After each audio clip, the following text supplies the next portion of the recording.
to Board Game Breakfast. Now, last week we posted almost 100 videos, and we weren't doing that to spam it. We just wanted to get all of our Origins previews videos up. So that was a lot of work, but fortunately I now have Sam Healy helping me out full time. You also noticed that some of his reviews went up last week. So he, me, and Z worked, and I want to thank everybody who was involved in that. Not just Z and Eric, who you saw on camera most of the time, but we also had Jason and Matt and Marty and Jared and Steve Avery and different people helping us out there. A lot of work to get those out, but hopefully you can go back and look at those at your leisure. I put them all on a playlist, so you can just go and look through those and say, okay, and take some time, go look at the different games that are coming out, some very interesting things, and it will kind of give you an idea of what's coming out this summer. And a big thanks from us to Origins for helping give us that area and everything so that we had an opportunity to do that. Whew. Okay, well, Origins is kind of now in the background, so now we're going to be moving to what's next on the horizon. For us, that's Dice Tower Convention, but for you, that means we're back to doing reviews, and we got some doozies coming your way. I'll also be doing a live Q&A. I'll be doing one today at 2 o'clock. Eastern Standard Time. And then I'll be doing one with Sam and Z on Friday. Not sure exactly what the time on that one will be, but watch our channel. We'll post when the live Q&As will be. So there's other things coming up, but let's get to the news. In the news this week, we have Grey Fox announced Champions of Midgard. Now, I've had a chance to play Champions of Midgard. It is a worker placement style game where you get dice, and you use these dice to fight monsters, a Vikings-themed style game. I really enjoy this one, folks. It gives me a very strong Lords of Waterdeep type vibe, so look forward to this one when it comes out. Spyfall is finally out. That's good. Cryptozoic has it out, so you can go get a copy. We've been talking about this long enough. Well, now it's readily available. Ares Games announced a new expansion for War of the Ring, Warriors of Middle-earth. This one adds Ents and spiders and all sorts of things. I'm sure a lot of people will be excited to have more units for that game. Let's see. The Shadows of the Rift. That's a new expansion, has been announced for Eclipse. So for those of you who love Eclipse, more Eclipse goodness is coming. Passport will be bringing Exodus, Edge of Extinction, and Pocket Imperium to the U.S. Origins 2015 has announced that they had 15,938 people show up at Origins, which was a big increase from the 12,902 that they had last year. It certainly felt like there were more people there this year, and almost hitting 16,000 is good. It's getting back to the numbers that Origins was at its heyday, so that's pretty impressive. I mean, it's still nothing near the 60,000 people that show up at SNN or Gen Con, but it's still that's one of the biggest conventions that's dedicated to board gaming and a lot of fun.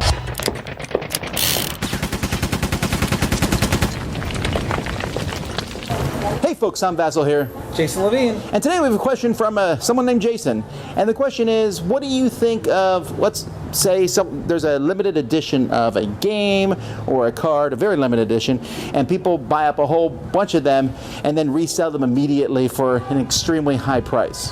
Well, it's funny that Jason asked this question because I literally just bought my Small World Designers Edition. Which, let's clarify, Small World Designers Edition is a game that was originally sold through Kickstarter. I think it was like $300. $320 is what Tom bought it for. Beautiful game. But they decided to sell some on their website at $450 a pop. They were sold out within 3 minutes. Yes, I literally was on my computer refreshing. As soon as I saw it added to cart, I added it and bought it. Now, there was a whole thread on Board Game Geek about this, and there were people who had their buddies buying extra copies and then selling them for $1,300.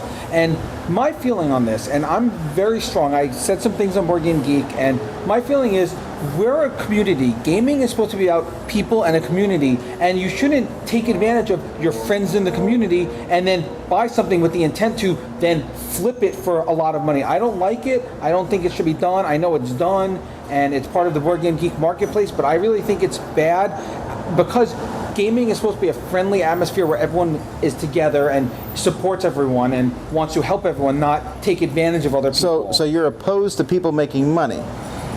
In that way, yes. But what if I'm like a poor guy and I'm like, oh, here's a chance for me to get some extra money? Well, I don't think anyone who's spending $450, $490 with the shipping is poor. Okay, well, let's take it up another notch. And let's talk about the Felicia Day promo. People got a hold of those and immediately turned around and sold them for $50 a pop. Now, these were Felicia Day promos for Dead of Winter. Do you have a problem with that? Yes, I do, and I'm glad that Colby from Plaid Hat did something and released a whole bunch of them and said, I'm going to stop the secondary market by releasing a whole bunch of them. Okay, but it still happened. It happened for a short time, and then he quashed it. Personally, I don't like the secondary market. I don't like that gamers take advantage of other gamers. I know for Small World, for example, there was a bunch of people who had the item in their cart. As they were checking out, the item sold out, and then they never got to process theirs, and they didn't get it. And there are people who wanted it for what was the actual selling price and didn't want to have to pay $1,300 for this game. Well, I'm not sold on the fact that just because you want something, you deserve it. I think that there's a possibility that, you know, it's okay to make a profit. That's what stores do. They buy games and resell them. At the same time, it does seem a bit skeevy, maybe, is there? I don't know. I don't like it. That's why there's a manufacturer suggested retail price on an item. I do dislike when people give out things for free and people hunt those down and then turn around and resell those. Or when they resell something, like there are people who resell the promo cards you can get here at the Dice Tower. They resell those while you can buy them from us. They're taking advantage of people not knowing we exist and getting them from us. I don't really care, but I feel like you're taking advantage of people. Give them away. I mean, at the same time, this is a $450 game, so I don't really care either way. I'm not as nearly as pumped about it as Jason. But you got one, so what does it matter? Because it still annoys me that there's people out there that wanted it, and now they're going to have to pay a lot more because there's some people who got multiple copies because they got their friends to buy multiple copies, and then they're selling it going, ha ha ha, I'm going to make a profit so I get mine for free, and I don't think that's right. Well, I mean, we have a whole bunch of Dice Masters. I bought a whole bunch. I have a lot of extras. We are going to give them away at Dice Tower Con. We're not going to say $1 a card. We're just going to give these away at Dice Tower Con. What? We are? Yes. What? That's what you do for the gaming community is you try to promote games and try to promote inclusiveness, hobbiness, and that we're a tight-knit family and a tight-knit group. You're giving away cards. Am I giving away cards? We're giving away everything that we have that's extra. Oh, I did not know this. Okay. Well, anyhow, folks, I know this is certainly something where people have very strong opinions on it. So let us know in the comments. What do you think? Do you think that people should do things like this? Do you not care? Or maybe you do it yourself? Maybe you have a good reason for doing it. Let us know. Either way, until next time, I'm Tom Vasel. Jason Levine. Send us questions at dicetower@gmail.com.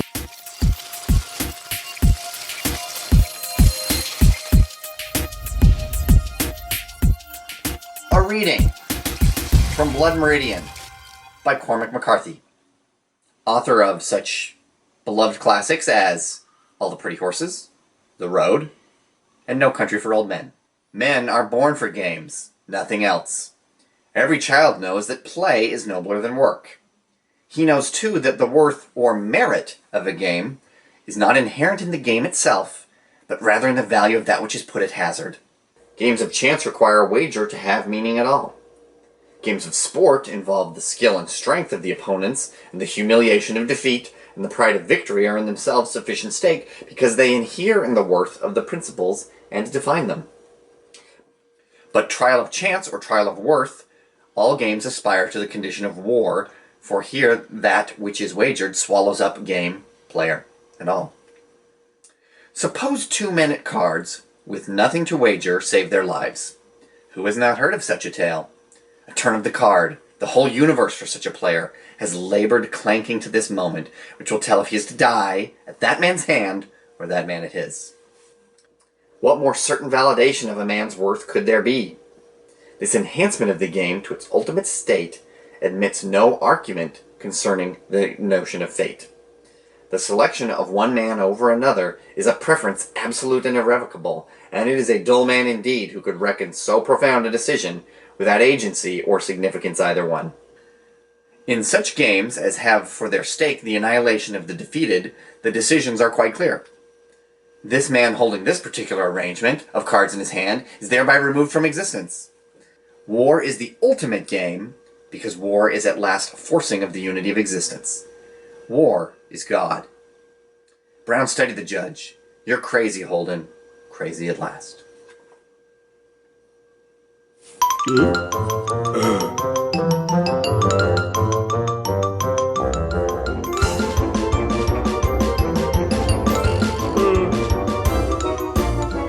This week we're caught up on Origins. We'll be doing some other stuff. We'll be showing kind of an overview of Origins, and we have Board Game Blender, which will be coming out this week.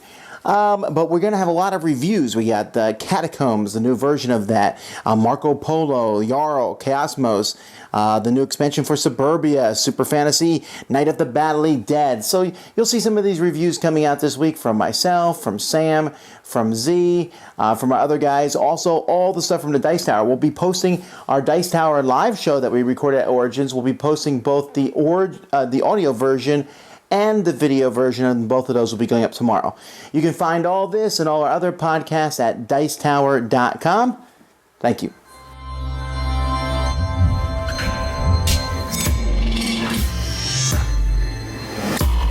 Previously on Pair of Dice Paradise's Board Game Breakfast segment. The Matrix Reloaded demonstrates everything that you need to know about teaching board games. For example, here are just some of the things that you can learn from this fine feature film. Returning to the question of whether or not to spend time describing rules that may only be encountered in certain circumstances, while they don't need to be covered in detail while teaching the game, do make sure that players are aware of their existence. The goal is to avoid surprises that appear to change the rules of the game suddenly and without any reason. To a player, it's the equivalent of learning the rules of a movie universe and then having this happen. Oh, look what I can do now. I didn't know you could do that. Oh, guess I can. Or this. Oh, look what I can do now. I didn't know you could do that. Oh, guess I can. If introduced or even hinted at earlier, plot twists like this help reveal new layers to the universe that the story is set in. However, when new rules like this are just plopped out midstream with no reason established as to why this is a new rule, it just comes across as pulling ideas out of the air, which will cause your audience to lose faith in you. Most importantly, be prepared. When explaining a game's rules, know where you're going and have an ending in mind when you start your explanation. Keep it concise and on point. Explaining something technical, such as board game rules, in a digestible manner is not an easy task. It takes practice. Without practice, this technical explanation may end up coming across like this. The action table has 6 columns for actions and 6 spaces for executive actions. Each column is related to one die result and has 3 rows. The executive actions have 1 space for each result. The table is divided into 2 halves. On the left side of the table, in blue, is for the dice results of 1, 2, and 3. Okay, you can stop. Dice on this side of the table are used for movement. But the right side of the table in gray is for dice results of 4, 5, and 6. Choose a column. Nobody knows what you're talking about. Just stop. You're not helping. Just stop! You're making it worse! Action dice in that column. So, when explaining rules, be engaging. Keep it clear, concise, and digestible. Rehearse if you have to. Don't just spout rules from the rulebook like some sort of robot, or Colonel Sanders looking facsimile of a robot for some reason. So there you have it. Several suggestions for explaining board game rules better. By simply putting these tips that the Matrix Reloaded teaches us into practice, your next gaming session will most assuredly be unstoppably playable. Yeah!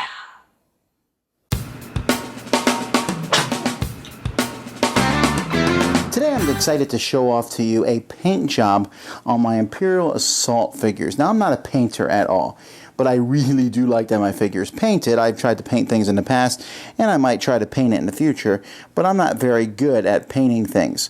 Now Juan has painted these for me, and I wanted to show these off because you might be interested in contacting me, and I can put you in touch with him and he can paint your stuff, because I'm telling you folks right now, I'm highly recommending him.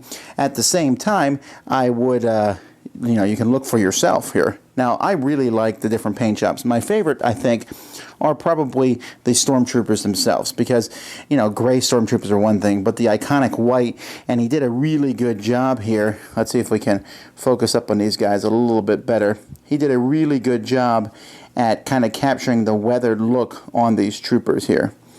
So you can see here as they come into focus, just the detail on these guys, and I'm really impressed by this because even, from a distance they look good. And I'm always happy with how things look from a distance, but I also wanted to know how they look close up, and this is something that I could not do. So those guys look really fantastic. And then I have some of the stuff. I have the stuff from Wave 1. I mean, these creatures here. Let's just focus all the way down here on these guys here. So here we're looking at a probe droid that's slowly coming into focus. And one of the things I like is that he painted each of the probe droids here with different lights on it. I got a red probe droid, a blue, and a green lights on them. And I like that because it makes them differential on the board game. There's IG-88. Here's a Rebel Trooper. And so some more guys. Here's an Imperial officer in his stark black, which helps him with the Stormtrooper. The Stormtrooper with the gun. This is one of my favorite models anyway. Very fun to pull out in a game. We got Darth Vader here, who looks very imposing, coming at you with his red lightsaber. We have our heroes, Han Solo and Chewbacca. And I even have the ATSTs painted too, so that they can come out and do lots of damage. And so, once again, this for me really enhances it. And I'm really thankful to Juan for painting my figures. And I want to show them you guys. You might know painters in your area, or maybe you can paint your own stuff. But if you're interested in me hooking up with him, I can do so. Just send me an email at dicetower@gmail.com.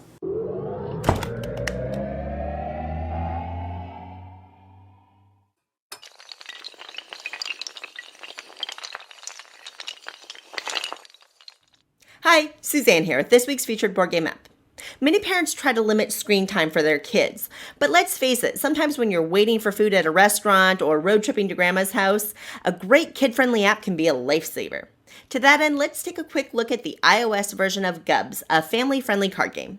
A Gub is a kind of mythical slug creature that you want to build the mightiest colony of. This game is exceedingly simple, in which you play Gub cards or cards like rings and toadstools that protect or steal them. The game is timed by the deck, and when the final letter G, U, or B comes out, the game is over and whoever has the most free Gubs wins. Gubs is a cute game, and I can see kids loving it. The character design is quirky but non-threatening, and the rules are simple, with the cards providing some options in play. That said, the random nature of the deck can really hose you. There are cards to mitigate those letters that trigger endgame, but you could literally have all the letters come up within a few turns. There are also these event cards that do things like eradicate your colonies, and you have no way of predicting when they're going to come up, and you just have to be lucky to have one of the cards that lets you avoid it. The app version of Gubs has great graphics, and the features that it does have are very well done. The tutorial does a good job of introducing you to the gameplay and interface, and there's an expert or normal mode for AI. But this is a solo-only game with no multiplayer options, and that's a darn shame because while the AI is entertaining enough, this game would shine as a pass-and-play for just those family scenarios I mentioned earlier. The game would be much more fun when you're stealing Gubs from a sibling as opposed to an AI character. I have confidence the dev could create a great multiplayer experience, but as it is, this is pretty clearly an app designed to showcase enough of the game just to get you to buy the physical copy. Gubs itself has some appeal as a family or children's game. As an app, it's a solitaire experience that's well implemented but not deep and has all the frustrating trappings of the random nature of the game. Depending on how you feel about that, you might want to give it a try.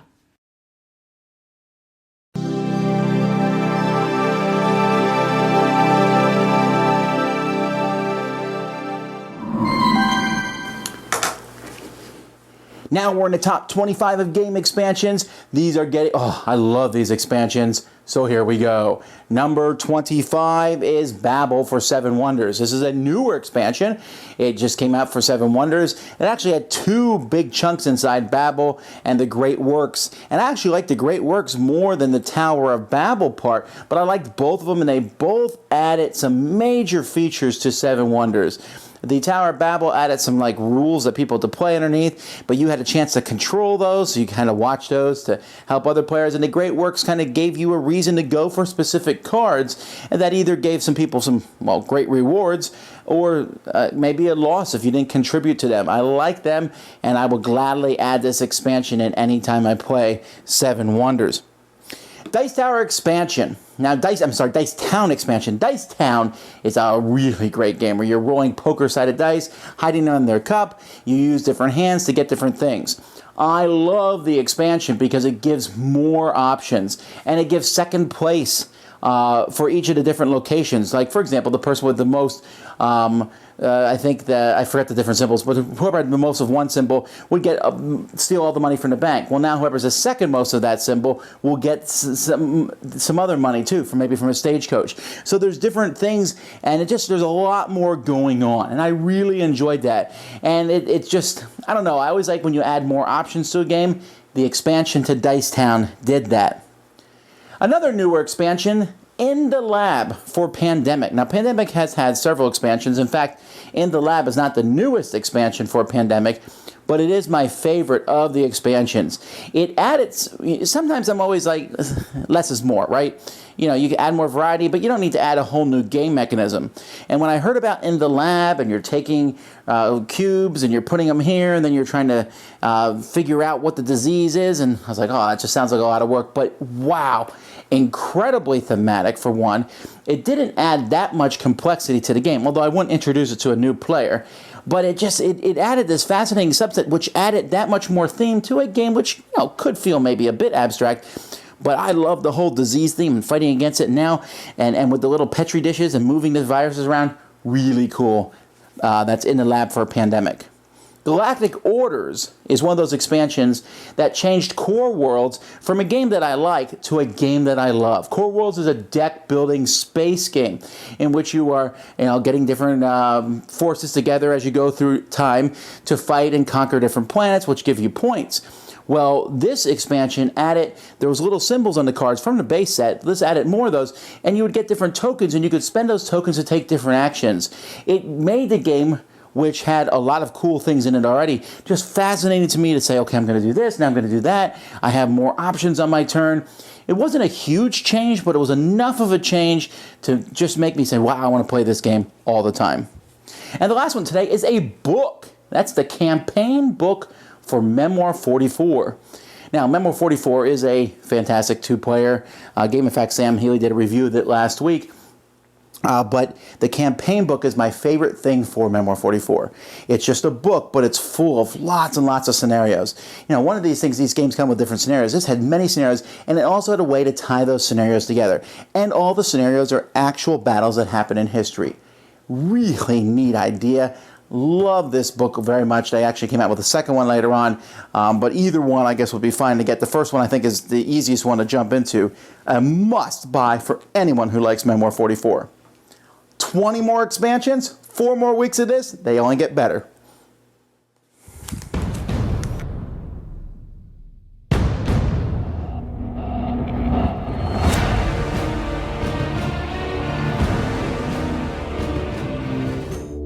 Hello there, Board Game Inspector Bob Boxfart here. Science fiction has long been a beloved genre of both literature and film. The exact beginning of the genre is unclear, but over the years it has evolved. The Age of Reason in the 1700s and the development of modern science spurred on novels that pushed the limits of human thinking.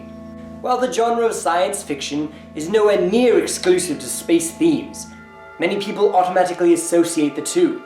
Works such as Star Trek, Star Wars, Stargate, and even Battlestar Galactica all express our desire to explore the stars. Today, on Board Game Theatre, we travel to those stars, and also many years into the future, when humanity has colonized countless other systems. Not all is well, however. An alien race known as the Blobs have been making incursions into human space, leaving wanton destruction in their path. The Federation, an enormous business conglomerate which now leads humanity, is unable to arrest the advance of these aliens in the outer colonies. This has caused many of them to flock to a powerful man named Pierre Martin, who has created his Star Empire out of those who have seceded from the Federation. Yet another faction has emerged in the recent years, the Machine Cult, a lost remnant of mining colonies. While smaller in population, their fleets of automated warships and their religious fervor in regards to their worship of technology has made them a formidable force. Today's game is called Star Realms by White Wizard Games. This game places the players in the midst of this gargantuan conflict.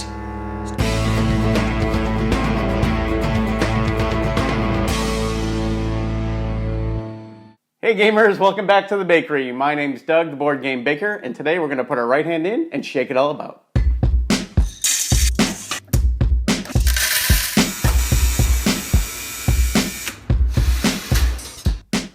That's right, even in a game like Hokey Pokey, the player turn is very explicitly spelled out.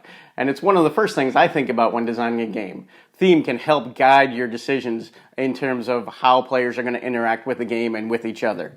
Some great examples are Roll for the Galaxy. Roll for the Galaxy has simultaneous interaction between the players. And you can imagine thematically that everyone is trying to grab their own part of the galaxy and really race again to get to the most territory in the shortest amount of time. Another game like Xenoshift, players really interact a lot with one another as they go around the table. And that really kind of invokes for me the whole pass the ammunition, I'm in desperate need, help me type of theme that Xenoshift really portrays in terms of overall dread and having to help out each other to make it through as a cooperative game. For the factory prototype game that we're setting up, I've gone with a simultaneous player turn. So the simultaneous player turn is actually broken down into 4 phases. The first 3 phases are really within the player's tableau itself. The player gets to buy new factories and new suppliers. The second phase is for them to buy raw material, and then the third phase is for them to manufacture within their own tableau. And at the end of that, they end up with a bunch of finished widgets that they can sell. And this leads us to the 4th phase, where I wanted to make sure we get that real player interaction.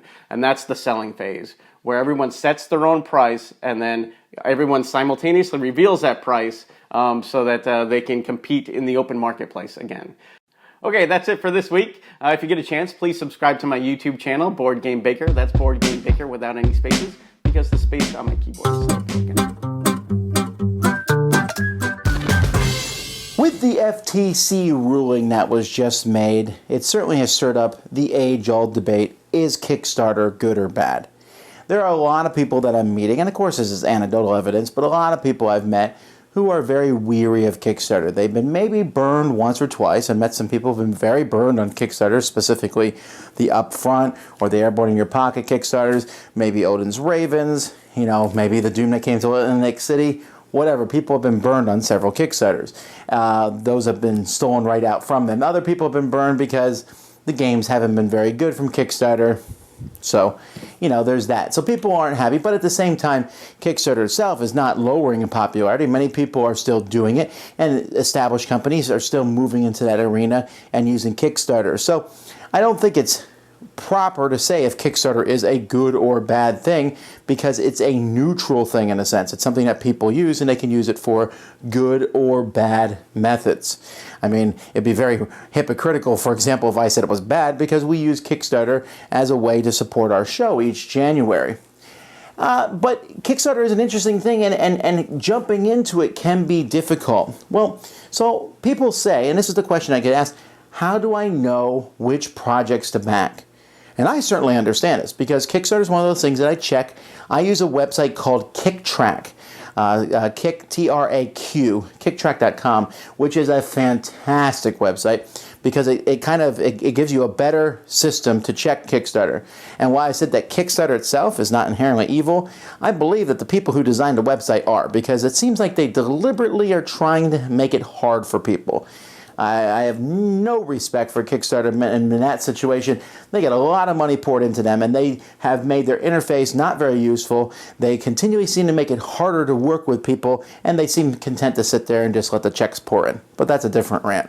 But anyway, shame on them. But KickTrack is a good way to organize that. And I check it every day to see what Kickstarters come out, and I go, not interesting, not interesting, not interesting. I feel like I have a pretty good idea to say, bad, bad, bad, oh, terrible. But there's a lot of games that do look interesting. Well, how do you know? How do you know if a game is good or not? Well, on one hand, there is a plethora of reviewers out there who are reviewing Kickstarter games. In fact, some of them, that's all they do anymore is talk about Kickstarter games. So you can go watch those. But those you have to be kind of wary of. Not any aspirations on the reviewers themselves, but because you're only going to see the positives, unless a very rare Kickstarter would put up someone who said, well, I don't like this, but I like this. Most of the time, they're going to be positive reviews that they put up, or they're paid previews or whatever. So they're folks who are saying this is a good game. So it's obvious. There's no consumer, report where people are playing every Kickstarter and saying good, bad. And even if they were, part of the game, honestly, is its components and rule book and all that, and it's not in final form yet. So how can you properly evaluate that before the Kickstarter? That being said, those people who do send them out to these reviewers, those would be the Kickstarters that I would look at first, because you can find out information on them. If a Kickstarter refuses to put up its rule book, to me, that is a no-go right there. I'm sorry, and I know Kingdom Death is a big one here. Maybe Kingdom Death will be this fascinating, wonderful game, but they never actually put up the rule book. They showed some confusing videos. So for me, that was a completely no-go, amongst many other sexist reasons of that Kickstarter. But it just, if you don't have a rule book up there, how am I supposed to know how the game plays? A rule book for me is paramount. And then having some people also say, well, I like this and I like that. And even though I know those are positive reviews, I can still look at them and say, oh, okay, that makes that look interesting. If they have a lot of the artwork up, that's also very useful too. Because you can look at the artwork for a game and say, oh, well, that looks good. I can't wait to play a game that looks like that. They don't have that artwork up. Well, maybe it'll be good artwork, maybe it won't be, but I want to know what art I'm getting in a game. That's a big deal to me as a consumer. And then there's track record. Yeah, I know that's not fair to someone who's doing their first Kickstarter, but if Jamie Stegmaier puts out a Kickstarter, instant back for many people, and for good reason, because he has shown himself to have a good track record. And there are many other companies out there, like Dice Hate Me Games and Cool Mini or Not, these different companies, and they have track records. So now you may not like part of their track record. Like, for example, Cool Mini or Not. You may not like the exclusive promos that they do, and you can say, well, I don't like that. Fine, but see, you know their track record, so it's easier for you to decide in the future whether or not you want to back one of their Kickstarters or not. When it's someone's first Kickstarter, that's a more difficult thing to judge at that point. And sometimes you got to go with gut instinct. But I would recommend this. When you buy a Kickstarter, do not pledge on that Kickstarter unless you can afford to lose the money. And I mean that seriously. There's a big debate over whether it's a pre-order system or whether it's a pledge to help the game be made. I'm kind of leaning towards pre-order system myself, but it doesn't really matter. If you can't afford the game, then don't back it. What I mean by that is, if you back it and then the whole thing goes sour, you're going to be out that money and you didn't get the game. But if you've already kind of steeled yourself to that may happen, that will make it easier. Or maybe you do get the game and it's nothing like what you thought it would be, and the game's no good and you can't sell it, and you do sell it for a loss and you don't recoup your money back. So do not back unless you can.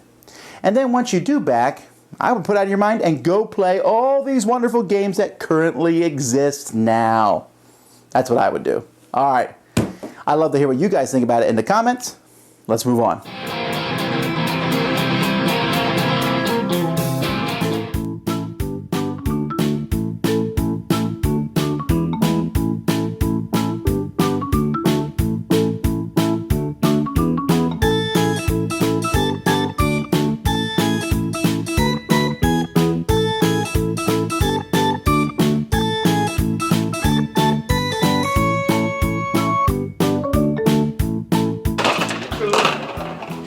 One, two, three, four, five. Whoa! I'm sorry. Go ahead. Two. Two. All right. Look at its smile. I'm keeping that. Its eyes. Its zest for life. 3. That's no, he defends. Just bounce off. 3 stars. Go. 3 stars. 3-star defense. I couldn't. What did you roll? Oh. There, son. 5. 3. Hit him again. Hit him again.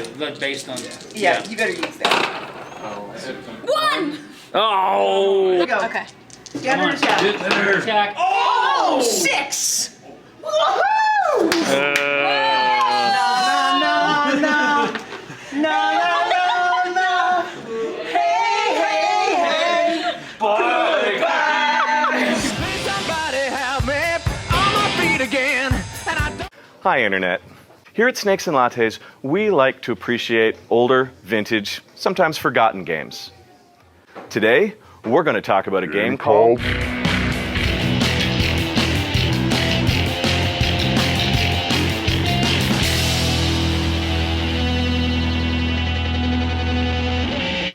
Now listens up, 'cause I got the tell. This tell goes way back to the days of bye before the apocalypse. In the days of steel and oil, there was moving tells.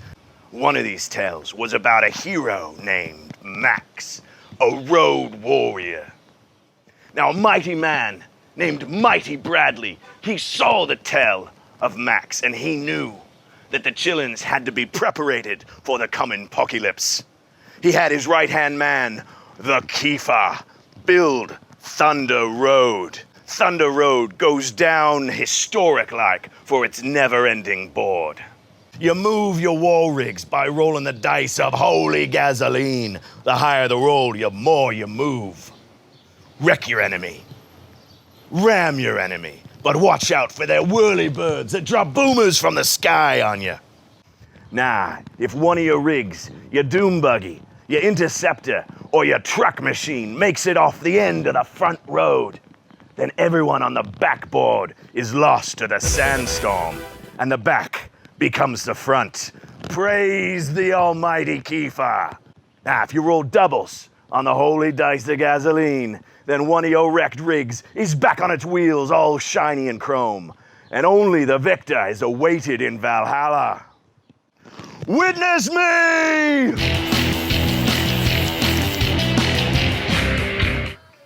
Well, that was exciting. So, why not leave us a comment or tweet us at Snakes and Lattes telling us your favorite vintage, older game that players should be on the lookout for. And as always, you can send questions to AskSnakes@snakesandlattes.com. Shiny. And that's it for another week. Alrighty. Well, I'm really excited. We've been playing some great games. I'm playing a couple bad ones too, but we've been playing some great games that I cannot wait to tell you about. There's one game I'm going to rave about this week that you may be surprised that I like as much as I do. So come back for that. Lots of videos. I'll see you later today for my Q&A. Like I said, go back and check all our Origins stuff. Thank you again to everybody who came by and said hi to us at Origins. And Dice Tower Week is so close, but work to do. Until next time, I'm Tom Vasel. You've been watching Board Game Breakfast. Thanks for watching Board Game Breakfast. Tune in each week for your daily dose of gaming goodness with Tom Vasel and all the gang. Until next time, I'm Eric Summerer, and you've been watching Board Game Breakfast, a Dice Tower production, sponsored by Cool Stuff Inc., an amazing place to buy board games. Cool stuff in stock at coolstuffinc.com.